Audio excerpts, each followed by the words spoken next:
to see you guys. What's up, Mike Collier? Good to see you, man. Got all my friends here. Hey, Sarah Simmons. Good to see you there. What's up, Armkey and Heather and Clark and Jeff? Jeff Crisali's in the house, man. Good to see you. I'll get to you in a moment. Brian Moses. Oh my gosh, man. It's like Tom Brady's like hanging out today or something, man. I like that. That's like legit, man. So, hey, Julie Fish, good to see you. What's up, Skip Tolley? Miguel's in the house. Miguel, you made me proud. I'm going to be bragging on you today. In fact, while we're waiting for a few more people to jump on, I'm going to go right to Miguel. He didn't know I was going to do this. So, Miguel, this is for you. Tell this to your people. Get a ticket and commit to coming to Cabo. Miguel, I'm going to do it in faith. He'd never been and successful at selling homes, but wants to really build that revenue share organization, play the long game. So this year he buys a ticket to Cabo. I'm going. All of a sudden he brings this rock star producing agent out of nowhere. Then he gets another one, an independent agent. I'm like, how'd you do it? He says, well, it started with me just going. And because I was going, I was thinking about it. And now he's bringing some superstars, two like really good agents to Cabo because he was going. Miguel, unmute yourself. Did I get that right? I mean, how do you've really got some great prospects coming to Cabo. Like all of you would be thrilled. How did you do it, Miguel? Yeah, I just I decided I was gonna go, got my ticket, and then once I got my ticket, then I heard your message, hey, don't come by yourself. And so that's where I just started calling people, started inviting people, especially the last couple calls. You're like, hey, you got like 60 days left. You got 45 days left. Invite people. And so I just started inviting people and gave me the courage to talk to some of those people. I had a lot of people tell me no and that they can, every excuse in the book, but I was looking for the people that said yes. And I threw it out there and they said yes. And they're coming. You guys said it was just you. He heard every excuse in the book. One of the guys he's bringing, let's not name names because people sometimes know people, right? Yeah. But owns an independent brokerage. The guy's a full-on freaking stud. He played college sports, and he is just he's like Mike Collier. The guy's a stud. And then if you know Mike, Mike's a stud. And then the other one does some serious business, right? I mean, in sales, like about how much roughly? He does over 100 transactions. He has like 14 or 15 agents, and it's a husband and wife team. And I gave him the invite, and I said, hey, I'd love for you to be my guest. And by the way, don't say what state or whatever. This guy rattles off a bunch of EXP agents he knows that are pretty popular. He goes, no one really even talked to me about it in detail. I really didn't understand it. And he's coming for Miguel. And he's pretty much going to sign up under Miguel. He's coming all the way to Cabo with his wife. And we're talking a very successful team. It's like he's got, oh my gosh, Miguel, I'm so excited for you and what's going to happen from this. But so tell your people, had Sheila not been going to San Antonio 7 years ago, I don't think I would have gone. She changed my life. The decision she made to go to San Antonio 5 days prior, she says, hey, I'm going. You want to come? I go, no. And I thought about it. I go, when's the next one? A year from now? Will this build this summer? Don't say that because this build is not Cabo. Well, there's EXPCon in October. Listen to me.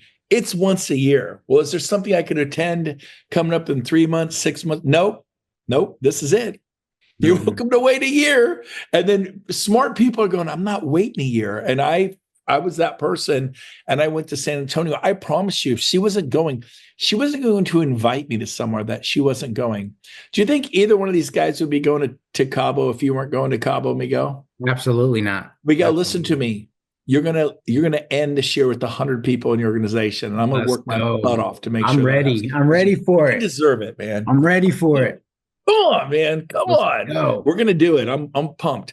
Okay, so I wanted a few more people to jump on. We're coming up on 40. I want to get on here. Jeff Crisali. Jeff, go ahead and unmute yourself. And Jeff is my special guest today. We're going to chat for about 10 minutes. And then I prepared some information. I want to wrap up today's 1% Club. But Jeff, this is the 1% Club. We're all about agent attraction. This is not about sales. We have a sales portion coming up at 5 10 Eastern. But this is how you play the long game. It's how you build a large revenue share organization. Jeff, why don't you tell everybody what you do for EXP, like where you fit into this puzzle? Yeah, sure. So first of all, Brent, obviously, thank you. And, everybody, I don't want to start off with a cliche, I'm so happy to be here, but I am really pumped because, I think the message that, that I have, especially when, successful people at EXP are trying to grow their organizations, right? Like, I think I'm a perfect fit, right? So I'm going to take a couple minutes and kind of tell you a little bit about my EXP journey, right? I've only been here about a year and a half. I've had a really great rise on the corporate side. Came in as a managing broker in New Jersey. It was one of the worst jobs I ever had. Like, I couldn't do anything. I couldn't effectuate change. I couldn't make a decision. There was 1,000 layers above me. And, the Lauren Colemans of the world were these mythical figures that, you couldn't speak to and, were so out of touch. And it was a nightmare, right? But I did my job. I did it really good. And 6 months later, I got a promotion and I was made the director of operations for Revenos, right? So Revenos, real quick, the referral engine inside EXP. Last year, in different profit buckets inside of Revenos, we brought in 41,000 referrals to EXP agents. Those translated into about 1.4 to 1.5 billion in top line sales. So when you talk about recruiting, that's one thing we can sell, right? When we talk about agent attraction, that's certainly a story that we can tell that, hey, I can plug you in to our referral engine, right? Relocation, affinity, institutional investment services, REO when it comes back, bundle select program, which is getting revamped. And I may be throwing things out that you haven't heard, but I am available from this day forward to talk through these things in detail. But when you're looking at attraction, right, agents can take advantage of the Revenos program. So I was made director of operations for Revenos. 3 months later, we had some kind of reorganizing of Revenos. And then I was made the senior director of business development across all of EXP. And simply what that means is two kind of key things that I do. Number one is all of our ancillary business units, aside from realty, so Revenos, Zoocasa up in Canada, Success Lending, and a few of our other realty partners that we have. I'm the liaison between them and EXP. So what EXP was great at over the years was buying companies and then kind of putting them in the corner, not telling anybody, right? It was a secret. So my job is to let, all the major teams and big agents know about the different, 4 different things that you can do as a team with Success Lending, right? There's a profit model, which is an enterprise net branch model. There's the desk rental model. So there's a number of things, right? So when you're trying to attract bigger teams or bigger agents, there's what I'm just going to refer to as a revenue share component, almost a profit and loss component that they can almost white label their business and their mortgage business and start a mortgage business with zero money out of pocket, right? And we can do that through Success Lending. So again, that's another attractor, right? That you could do trying to bring people on, but it's something that I'm doing with highly productive, active teams and getting them another revenue stream on business that's coming in their door and just going to somebody else, right? So that's another way that I'm kind of connecting the dots. Institutional Investments is a program inside Revenos, which I head I had the day-to-day in that. And what we're doing there is we're bringing in these national companies like an Invitation Homes, right? One of the largest single-family home owner companies in the country. They own 85,000 homes. Every year, they plus or minus about 5 to 7% of their portfolio. So I'm getting our foot in the door to do all their acquisition and disposition as they move on, right? Which then those leads get disseminated to everybody within EXP. But the other really interesting thing I'm doing is that I'm connecting. They have a lot of build to rent communities, right? So they partner with a national builder, let's say Lennar. Lennar is building 500 homes. Invitation goes in and says, listen, we're going to buy 100 of them and we're going to rent them. They're going to be in their build to rent portfolio. So what I'm doing now is I'm connecting teams to sit in as their rental agents. New agents can sit in there and they can mine for all their other business. So as an attractor, you can say, hey, I could get you into the rental business. You can understand that business. You can integrate with clients. You can talk about scripting, but you can also start marketing all your other services, new clients, whatever the case may be. So that's through institutional investment services, right? And then the other thing I'm doing is I'm kind of being the conduit to teams and agents to what do you want to be when you grow up, right? So I'm working with a team in Cleveland right now that's in attraction mode, growth mode, and success lending model. So what I'm doing is I'm connecting the right growth people, the right marketing team to work specifically with that team to do all the initiatives they want to do in 2025, right? We're doing a net branch model with them. They do a little under 200 million in sales. Well, they're going to monetize the mortgage business that's walking out the door. So, and then they're now talking to teams within their organization in their rev share line that maybe they're doing 60 million and now they can participate in some profit on a mortgage business. So Brett, that is like really high level. I know I spewed a lot. I probably did that in about 6 minutes, Brent.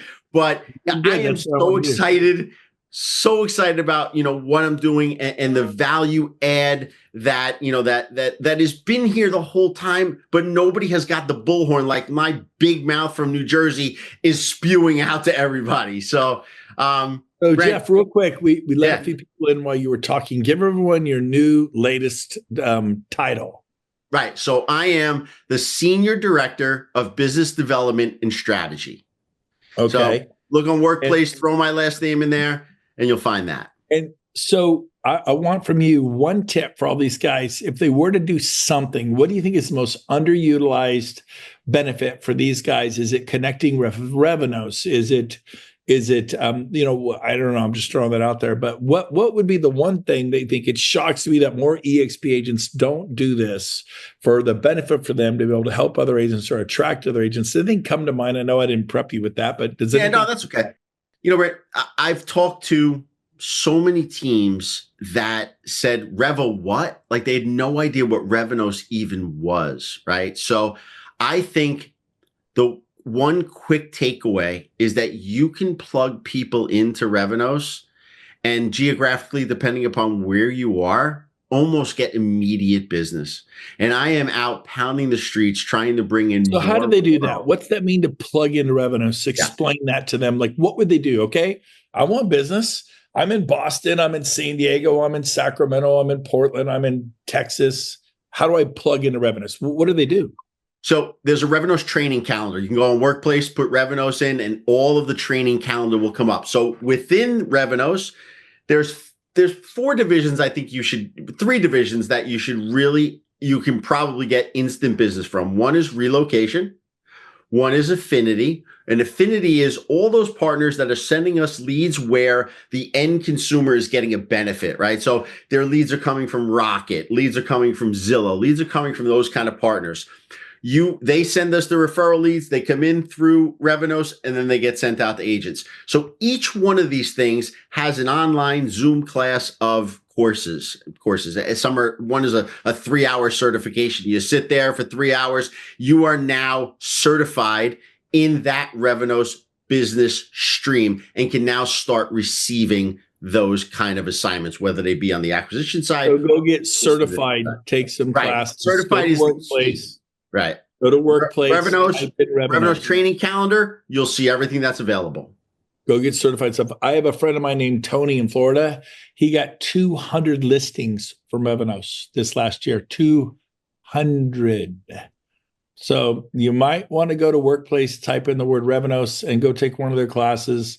And they're doing $1 billion in closings. There's a lot of business out there for everyone. It's crazy. And Brent, the other thing I would say is to, success lending, our mortgage partner, did a terrible job the first 16 months that the partnership started. I will die on the sword for that. But what I can tell you today is that it's a new life in success lending with the different ways that they can partner with teams and agents and be used as an attraction tool. There are infinite possibilities with partnering up with success lending, because right now they've got one of the best programs out there for financing, DSCR loans, which are the rehab loans out there, very competitive in every single market. And the thing that you can think about is that if we did a net branch model, and all that is your own P&L, right? You can even white label it to be, Gove Mortgage, right? We have the ability to do that. And you don't have to be licensed. But what you do, though, is we control rates that go out to the market, right? So now if you're in a tight market in a certain zip code and you've got other mortgage companies that are fighting for that business, well, because you are tied to the P&L, you can say, we got to go 20 basis points lower on this loan. And you can control that with this model. Like, that's kind of unheard of. Normally, you throw it out there to your favorite mortgage person and hope for the best. So let's convert that. Like, I don't even know what that means. I don't even know what you just said, and I'm pretty active in the world of real estate. Like, what the hell does 20 basis points mean? I don't know. I have the slightest idea what you just said. And so that's where we talk lingo. So most people do. Right. I don't. I'm just going to admit it. So what does that mean? The rate's 6.9 and we got to be more competitive. Does that mean I dropped to 6.7? Is that what that means? Conceptually, Brent, yes. You have the ability to control the end rate to that buyer. Now, of course, you can't control it. Okay, I want them to get 4.9. Can I go 6.9? Well, no, I was just going to say that. What is 20 basis points? That is my question. I don't know what that means. So 20 basis points is 1 basis point figure is 100 parts. So 20 basis points is a fraction of 1%. That's how you think about it. It's 20% of 1%. So if the rate is 7, I can drop it to 6.8. Exactly. If it's 6.5, I can go to 6.3. That's 20 basis points. Now, so I kind of figured it out. Dumb luck. Yeah. Now, again, there's a cost, right, that we have, the way that mortgages are originated, what we pay for our money. So you can't go from 6 to 4, Brent, like you had said before, but everybody kind of borrows money. Think about it from this big giant pool, right? There's 5 mortgage companies fighting for that business. They're all in that same pool.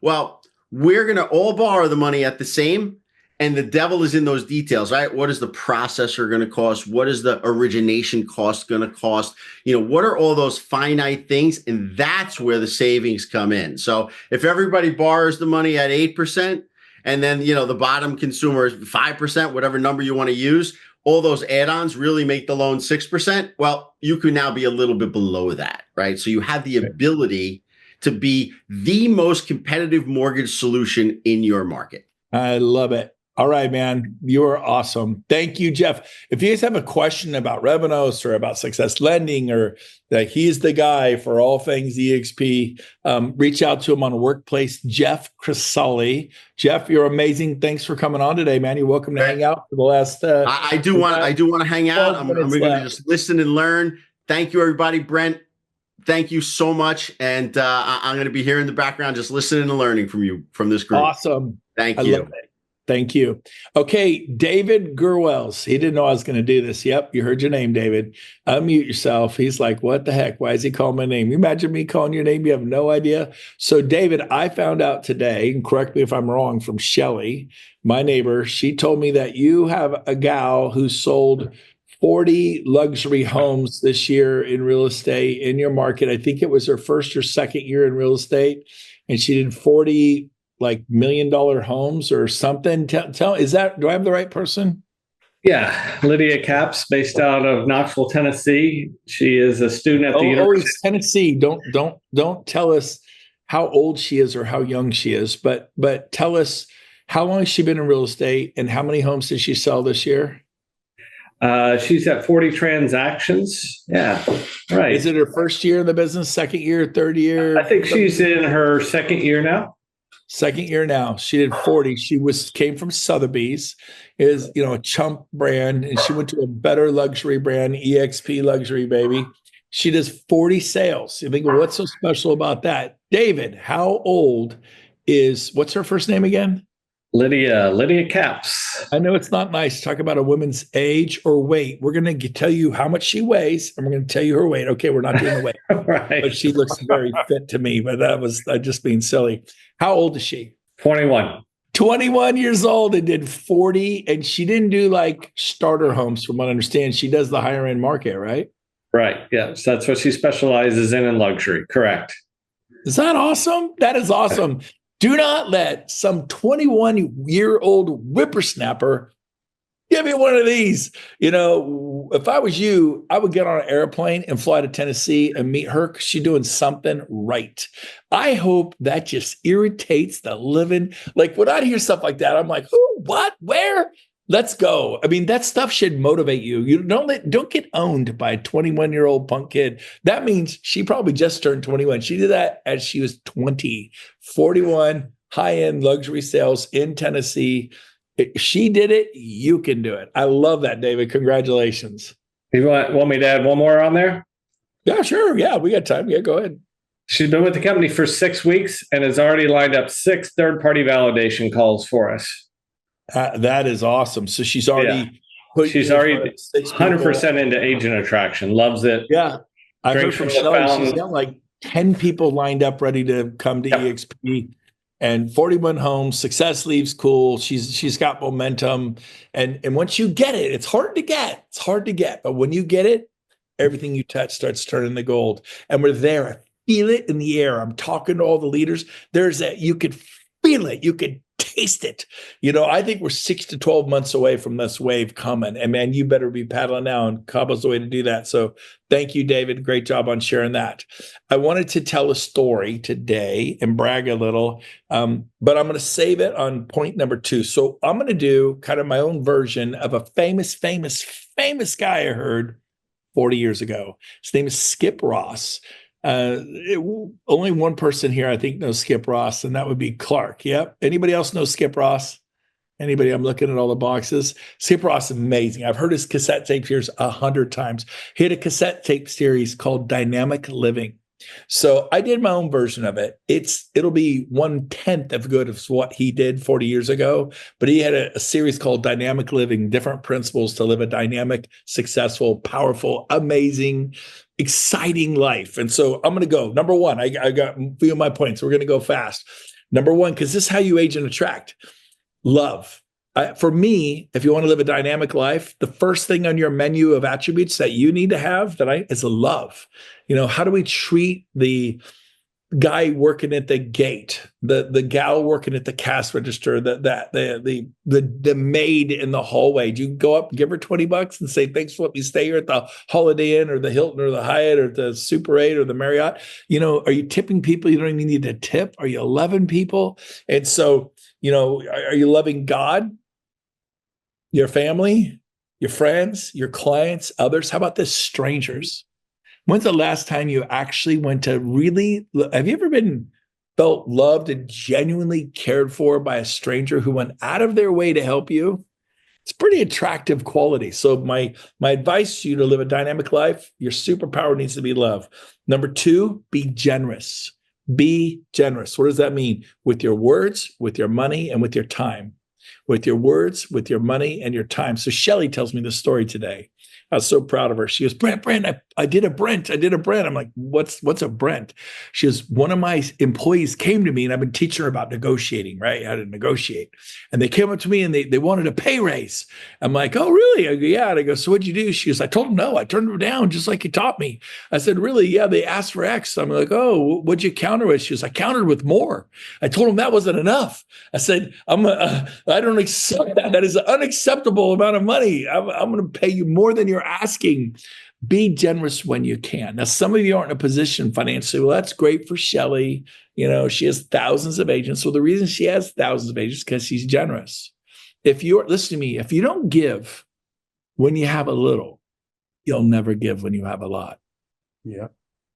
Okay. And then here's the cool. Some of you don't have 2 quarters to rub together.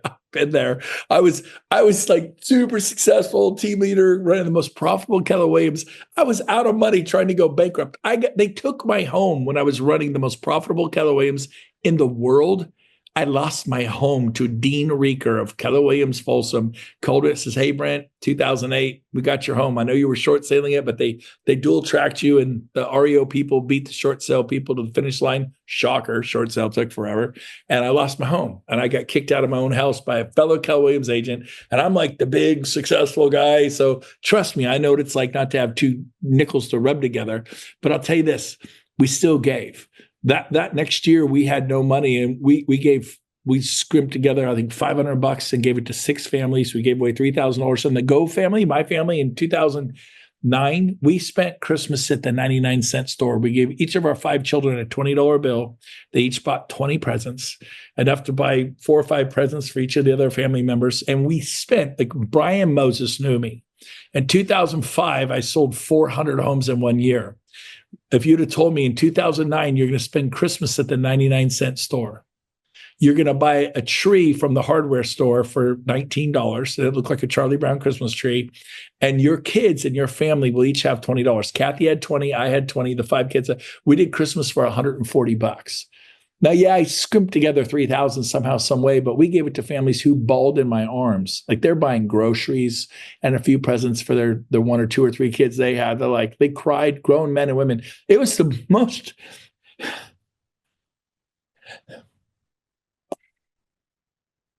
It was the most rewarding Christmas I've ever had in my life. So, man, I'm telling you what, guys, it's my favorite Christmas, the 99-cent store Christmas, man. It was awesome. So, sorry, compose myself. So when your plumber asks for $280 to do the job, turn them down, Miguel, and say, "Nope, but you can do it for $350." When your painter says it's $3,500 for that expansion job, go, no. Then he comes back, okay, 32. No, that's not going to work. Okay, 2,900. I cannot do it for less than 2,900. No. 3,900. They're going to go, what? So when you can, be generous. Now, sometimes you can't be generous because you need someone to be generous to you right now. And I tell you what, you can be generous with your words. I look back at my life, I could think of maybe 5 times. Everyone says, "Hey, you're awesome. Good job. Love you. You're great." We get that. But 5 times in my life, I could look back, or less. And when people really looked into my soul and they spoke to me and they called out something in my life, my Astros coach when I was 10, the YMCA volunteer when we went with Blizzard Ski School to Utah to go snow skiing, and we traveled for 18 hours on a school bus to ski for 5 days for like $189. Yeah. Because it was the YMCA. And that volunteer woman said some stuff to me. She was super old, like 24 or something. When you're 15 on a bus for 18 hours, 24 is like a dinosaur. But she said some things to me specifically that just kind of made a deposit in me, like, man, maybe I am special. Maybe, and then my Astros coach, and my high school soccer coach, Gary Summerhays, incredible, just called me out, looked into me. That's a handful of times. And besides your parents or whatever, and maybe you didn't get that from your parents, that's like 3 times. Let me tell you what, your words have the power of life and death. If you'll just slow down and look someone in the eyes, and what is it? Don't make it up. What do you see in them? Do they have a gift of music? Do they have a gift of like, you're so brilliant that your mind, you're the most strategic person I've ever met in my life. I think God has a call in your life. I think he's like, you are far more strategic than I am. Or whatever you could say, your smile every time I see you. And when you really kind of look for something, that's way more valuable than money. Way more valuable than money. So number 2, be generous with your words, your money, and your time. I've had a coffee and a piece of toast at a airport in Chicago or Dallas. I don't remember where I was. And I think I tipped $100 cash on the table. And that waitress, I just left it and walked out the door. She chased me down in terminal B and tackled me and thanked me and cried in my arms and said, I'm buying my kids groceries with this. You don't know what she did. And it was nothing for me to leave her $100. She was just sweet and amazing. And I realize not all of you can do that. It's great, Brent, flash your money. I wasn't flashing my money. I'm obedient to that voice that says, do this. I don't always do that. But, as a Christian, I call that voice the Holy Spirit. If you're not a Christian, you probably call it intuition. Fine. Listen to the voice that says, you need to go help her, help him, help them. Do it. It's so rewarding when you do those things. So number 3, to live in a dynamic life is this: be courageous. You want to live a dynamic life? Be courageous. Stand up for your family. Be courageous in your dreams. Be courageous when it comes to justice. I love this quote. All it takes for evil to prevail in this world is for good men and good women to do nothing. Don't stand by and look the other way. Who's going to do something? Step up and do it. It might cost you something, but stand up. Martin Luther King stood up for social injustice, and he had it cost him something, but the world loves that man. They love that man. He had a dream, and he moved the world with his dream because he was courageous. In number 4, we're going to end with this: answer the call. I believe there's a call on your life, Jim Fury, Wendy Goss, David Lawson from Park City, Utah, Skip Tolley. Every one of you, Carolyn, Sarah, Brian, there's a call on your life, but you got to pick up the phone. Somebody go, oh, not me. Brent Gove, sure. Wendy, she drives Harleys and Jeeps. She's charismatic. Liz Brown, she's got that TikTok channel thing, and she does Instagram back shuffle. But not me. Listen to me. But you got to answer the call. What's the call? The call is to be love. The call is to be kind. The call is to go the extra mile for a stranger. The call is to be light in a dark world, to enter the room and to lift the room, to be positive when everybody else is negative, to run into the fire when everybody else is running out of the fire. There's a call. I really believe this with all my fiber, all my being. So I have 16 points to live in a dynamic life. I did 4 of them. Was that good? I was good. I'll give you the other 12 if you come to Cabo. If you come to Cabo, I will give you the other 12. And you don't give up. I was invited to my Cabo, which was San Antonio. It wasn't as sexy. And the Riverwalk has water, but it's also polluted with some trash, but it was no palm trees. But it changed my life. Do not give up. We'll find a hotel. There's no more rooms at the Hyatt Ziva, but there's rooms at the Hyatt Place. So what? Stay at the Hyatt Place. There's been many times I wasn't able to stay at the headquarters hotel. I stayed at one down the street. So what? So what? Now what? Make it happen. Get a wristband, show up, do the thing. But guess what? A room will probably open up and you can switch to the Hyatt Ziva. You get a troll workplace, they come up. People lose their passport. By the way, did y'all check your passports? Go check the expiration date. Oh, yeah, it expires a week after Mexico, Cabo. They won't let you go. It has to expire at least like 2 or 3 weeks after in case you get stuck in Mexico. They will not put you on the plane. But it expires a week after I get back. They will not put you on the plane. They will not let you go. Don't only check your passport, check the expiration. It needs to be April. It needs to be April or later. Okay, little pro tip there. All right, you guys, I hope this was good.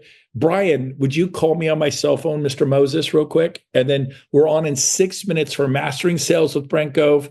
Carolyn, quit crying. You're making me all emotional. You kept wiping your tears. You're in trouble. So, all right. Love you all. Mwah. Those who can stick around for Mastering Sales, we'll see you in 6 minutes, 5 minutes, 30 seconds. We'll see you. Have a good day. Bye, guys.